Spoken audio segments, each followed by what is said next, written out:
Hi, I'm Mayor Jim Dodge with this week's board meeting brief. I'd like to share with you the latest discussions and outcomes from our last village board meeting to help everyone stay informed with what's happening in Orland Park.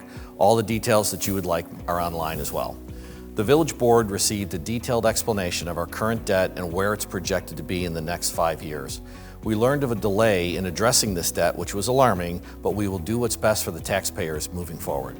We discussed the possibility of relocating the utility lines for the planned roundabout at 153rd Street and Ravenia. And we also had a very healthy discussion about the type of new residential housing that is both beneficial for the community and assists the developer in making it happen and making it happen quicker.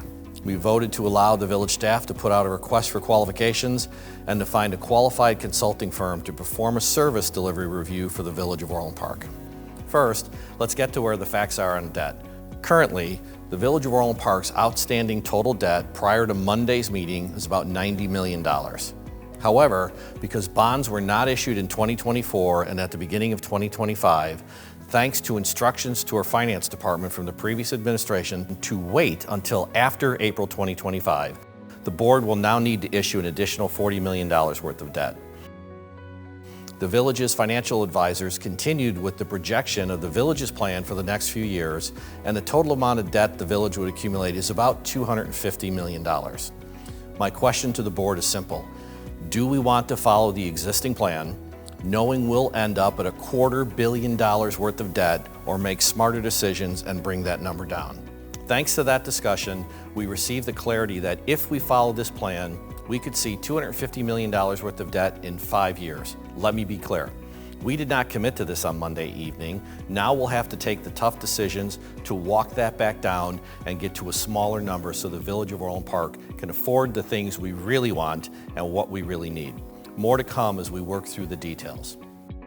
In 2022, the then Village Board was presented with 3 options for improving the intersection at Ravenia and 153rd Street. At the time, that board chose to proceed with the roundabout. Since then, over $400,000 has been spent on engineering and design. Last night, the Village Board listened to a presentation by the engineering department regarding the future of that roundabout. We gave them feedback about utility relocation, which would have cost $800,000. After weighing all the options, it was clear to the board the $800,000 price tag to relocate the utilities around the roundabout was unnecessary at this time. We saved that money. Now with the board's direction, the design and construction of the roundabout can move forward.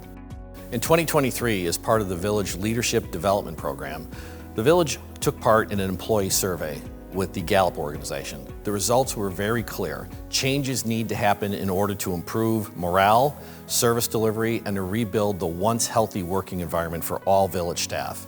Having engaged employees means better services for you, the residents. That's why last night the Village Board unanimously approved to initiate an RFP for that service delivery review. After a lengthy executive session, the board returned for one final action. Mr. Mayor? Trustee Leafblad.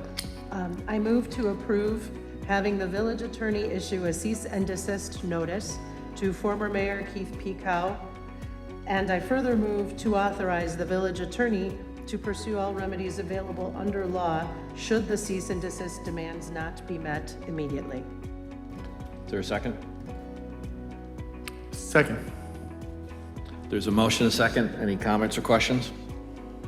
Call the roll, please. Trustee Leafblatt? Aye. Trustee Healy? Aye. Trustee Lawrence? Aye. Trustee Katsinas? No. Trustee Milani? Aye. Mayor Dodge? Aye. Motion passes. Late last night, we found out that 3 of the trustees at the township voted to end their relationship with the Secretary of State's office to have those facilities at Township Hall. We are going to reach out to Secretary Janulius and try to find a way to keep that facility somewhere in Orland Park. It's a huge benefit and convenience to the residents of Orland Park, and it brings many visitors to our town, which is helpful for our businesses. Thank you for taking the time to stay informed with our community's progress and upcoming projects. We will continue to work together for a bright future in Orland Park. Remember, please continue to share your thoughts and ideas with us. Thanks again.